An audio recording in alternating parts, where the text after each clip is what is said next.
तो पहला प्रश्न देखिए, कह रहा है वकील किस भाषा का शब्द है? ऑप्शन है फारसी, अरबी, तुर्की या पुर्तगाली। बताइए। तो जो इसका सही तो जाएगा ना, जगह ऑप्शन बी, जो वकील है वह अरबी भाषा का शब्द है। चलिए अगला प्रश्न, प्रश्न संख्या 2, कह रहा है जिन शब्दों की उत्पत्ति का पता नहीं चलता उन्हें कहा जाता है? ऑप्शन है तत्सम, तद्भव, देशज या संकर। बताइए। तो जो इसका सही तो जाएगा ना, हो जाएगा ऑप्शन सी, जिन शब्दों की उत्पत्ति का पता नहीं चलता है उन्हें देशज कहा जाता है। चलिए अगला प्रश्न, प्रश्न संख्या 3, कह रहा है दीदार शब्द किस भाषा का है? ऑप्शन है अरबी, फारसी, हिंदी, तुर्की। बताइए। तो जो इसका सही तो जाएगा ना, हो जाएगा ऑप्शन बी, दीदार शब्द किस भाषा का है? फारसी भाषा का शब्द है। चलिए अगला प्रश्न, कह रहा है इनमें से कौन सा शब्द तत्सम है? ऑप्शन है सूरज, सावन, रुक्ष, बिंदु। बताइए कैसे हो जाएगा?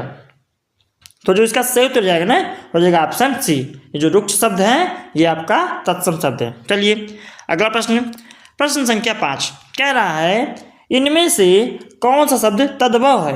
ऑप्शन है दंत, मृत्यु, मत्स्य, कंधा। बताइए कैसे हो जाएगा? तो जो इसका सही उत्तर जाएगा ना, हो जाएगा ऑप्शन डी, जो कंधा शब्द है ये आपका तद्भव है और बाकी शब्द क्या है? तत्सम शब्द है। चलिए अगला प्रश्न, प्रश्न संख्या 6, कह रहा है कौन सा शब्द देशज नहीं है? देखिए बार बार हम कहते हैं जब नहीं वाला प्रश्न है ना, थोड़ा प्रश्नों को आप ध्यान से पढ़ा करिए, क्योंकि अक्सर लोग इसमें गलती कर देते हैं। ऑप्शन है डिबरी, पगड़ी, ढोर या पुष्कर। बताइए। तो जो इसका सही तो जाएगा ना, हो जाएगा ऑप्शन डी, ये जो पुष्कर शब्द है ये आपका देशज नहीं है, बाकी तीनों आपके शब्द क्या है? देशज है। चलिए अगला प्रश्न, प्रश्न संख्या 7, कह रहा है इनमें से विदेशी शब्द बताइए।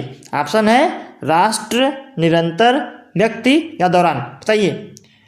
तो जो इसका सही तो जाएगा ना, हो जाएगा ऑप्शन डी, जो दौरान शब्द है ये आपका क्या है? विदेशी शब्द है। चलिए अगला प्रश्न, प्रश्न संख्या 8, कह रहा है जिस शब्द के कई सार्थक खंड हो सके उन्हें क्या कहते हैं? ऑप्शन है रूढ़, यौगिक, योग रूढ़ या मिश्रित। बताइए। कई सार्थक खंड होना चाहिए, क्या होते हैं? तो जिसका सही तो जाएगा ना, हो जाएगा ऑप्शन बी, क्या कहलाते हैं? यौगिक कहलाते हैं। यौगिक शब्द ऐसे होते हैं जिसके कई हम सार्थक खंड कर सकते हैं। 3 वेद होते हैं रचना के आधार पर। कौन कौन से होते हैं? एक होता है रूढ़, एक होता है यौगिक, एक होता है योग रूढ़। रूढ़ मतलब जो मूल शब्द होते हैं जिसमें कुछ भी हम अलग से मिलाना होते हैं उसे रूढ़ कहते हैं। यौगिक किसे कहते हैं? जो किसी दूसरे शब्द से मिलकर बनते हैं, लेकिन जब शब्द जुड़े तो उसके अर्थ भी जुड़ जाए, उसे हम कहते हैं यौगिक। तो जब जुड़े रहेंगे तो टूटेंगे भी, इसीलिए जब जुड़ के बनते हैं तो हम तोड़ भी सकते हैं। और योग रूढ़ क्या होते हैं?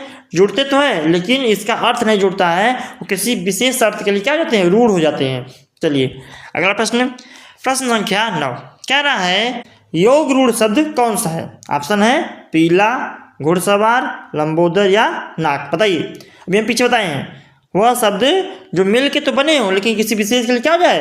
रूढ़ हो जाए। क्या दिख रहा है इसमें?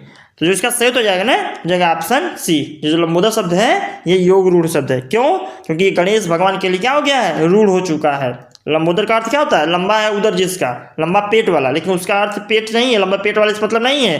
जिसका लंबा पेट है, जिसका बड़ा पेट है उससे मतलब नहीं है। ये शब्द किसके लिए रूढ़ हो गया है? गणेश भगवान के लिए रूढ़ हो गया है। चलिए अगला प्रश्न, प्रश्न संख्या 10, कह रहा है विभावरी किस प्रकार का शब्द है? ऑप्शन है तत्सम, तद्भव, देशज या विदेशी। बताइए कैसे हो जाएगा? तो जो इसका सही तो जाएगा ना, हो जाएगा ऑप्शन ए, विभावरी कैसा शब्द है? तत्सम शब्द है। तो इस प्रतिशत में बस इतना ही था। एक प्रश्न है आपके लिए है, इसका उत्तर आपको कमेंट करके देना है। आपका प्रश्न क्या है? आपका प्रश्न है कि रेलगाड़ी शब्द है कैसा शब्द है? संकर है, तद्भव है कि देशज है या तत्सम है? इसका उत्तर आपको कमेंट करके देना है। जिसका उत्तर सही होगा उसके कमेंट को हम पिन कर देंगे, सभी लोग देख सकते हैं। तो आई होप आपको वीडियो अच्छा लगा होगा। यदि वीडियो अच्छा लगा वीडियो को लाइक करें और अपने दोस्तों के साथ से शेयर भी करें। क्यों? क्योंकि ज्ञान बांटने से ज्ञान बढ़ता है। और हाँ, यदि आपने अभी तक हमारे चैनल को सब्सक्राइब नहीं किया है तो ऐसे ही यूजफुल वीडियो बनाने के लिए हमारे चैनल को सब्सक्राइब करके बेल आइकन भी प्रेस कर दीजिए। तो चलिए मिलते हैं नए वीडियो में नए टॉपिक के साथ। तब तक के लिए धन्यवाद। Thanks for watching.